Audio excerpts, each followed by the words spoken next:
Hey, what's up, guys? Today I'm going to be going over a few rulings for Maliss and Ryzeal for the current format. So first one's going to be Ghost Spell versus the rituals. Let's say a ritual is tributed in any way, and then you activate the graveyard effect of the ritual. Even if it has not been properly summoned yet, you're able to activate Ghost Spell in response to it, because it includes an effect that special summons the monster from the graveyard, even though technically, obviously, you're not going to be able to summon it because it wasn't properly summoned. But you can still activate Ghost Spell in response, so that is important to know. The second ruling is going to be prayers. Oh, sorry.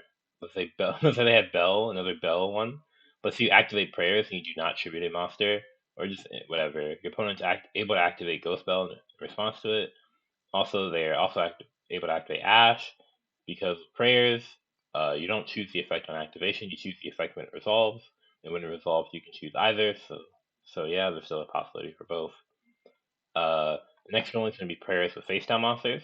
Prayers is able to tribute face down monsters. When you have cards effects that tribute, you can tribute face downs.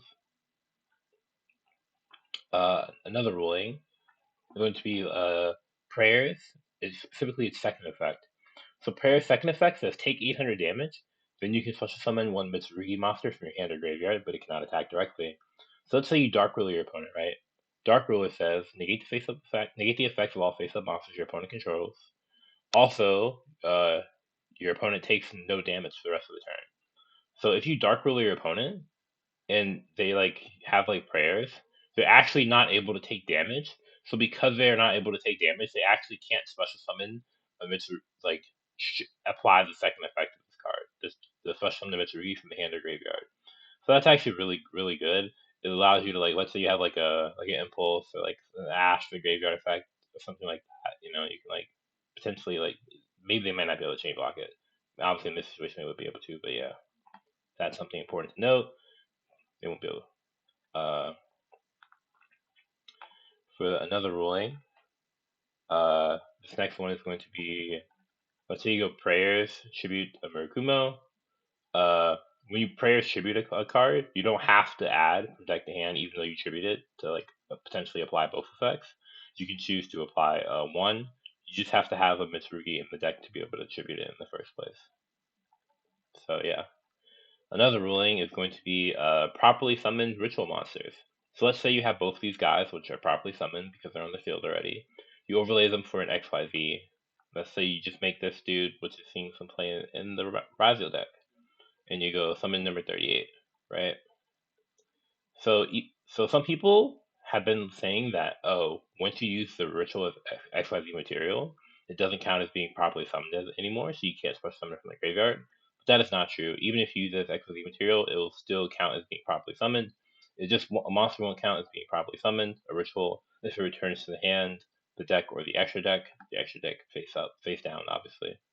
So you can still special summon your ritual from the graveyard, even if it was used as XYZ material, which is important to note. Another ruling kind of is going to be, this is something I went over in a previous video, but I just thought I'd have it all in one video. Wizard Ignister versus Bystials. Wizard Wizard says if you control a Cyberse that was special summons from the extra deck, you can target a Dark Cyberse in your graveyard, special summon both this card and that monster.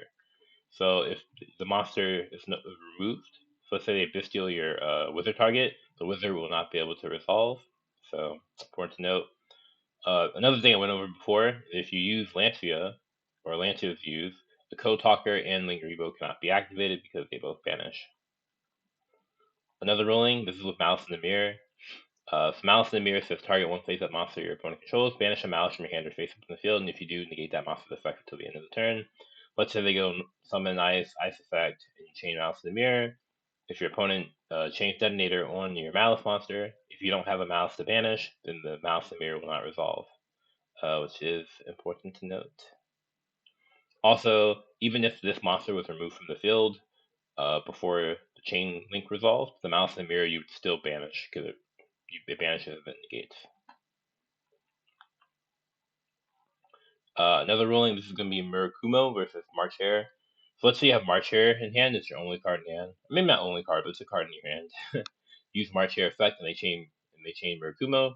Murkumo says when your opponent activates a card or effect, quick effect, you can activate this effect. Your opponent can discard one card or that effect is negated. So you can actually discard the March Hare, and then you can still banish a Malice from your graveyard, because March Hare says during the main phase, this card's in your hand. Quick effect, you can banish a Malice from your hand or graveyard, and you can special summon this card. It was already activated, so it will try to resolve as much as possible, so you'll still banish. Another ruling is going to be Cat versus like Joel, something I also went over before. But let's say you have a line, whatever, you get Joeled, which Joel is seeing a lot of play, so it could come up.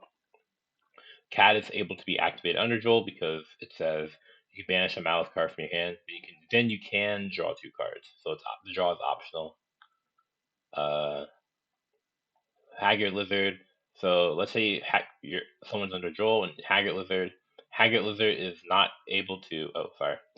Haggard Lizard is not able to banish a reptile under Joel, but it is able to banish an Ash Blossom, basically a non-reptile. And then also with like if your opponent has Ash Blossom and you go Haggard banish a non-reptile, they're not able to Ash it. But if you go Haggard banish a reptile, they are able to Ash it.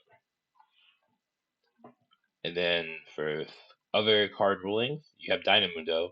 Something Dynamundo says if this card is special summoned, you can target 1 card on the field and 1 ritual in your graveyard. Shuffle both into the deck. If one of the cards is removed, then Dynamundo will not special summon, so that's important to know. Or not shuffle back, sorry. Oh my god. So like let's say like let's say the card from the field is removed by like drop it or whatever, and the drop it didn't negate Dynamundo, then you wouldn't shuffle back the card in your graveyard. Is the Mischief of the Gnomes something to know is that if you summon a monster, and Mischief of the Gnomes like reduces its level. Let's say you drew like a like an Ice Ryzeal, and then you summoned Ice Ryzeal, and Ice Ryzeal is level 3. It's still gonna be level 3 next turn. The level thing doesn't like go back. So yeah, and that's it for the rulings in today's video. If you enjoyed the video, make sure to leave a like and subscribe for more.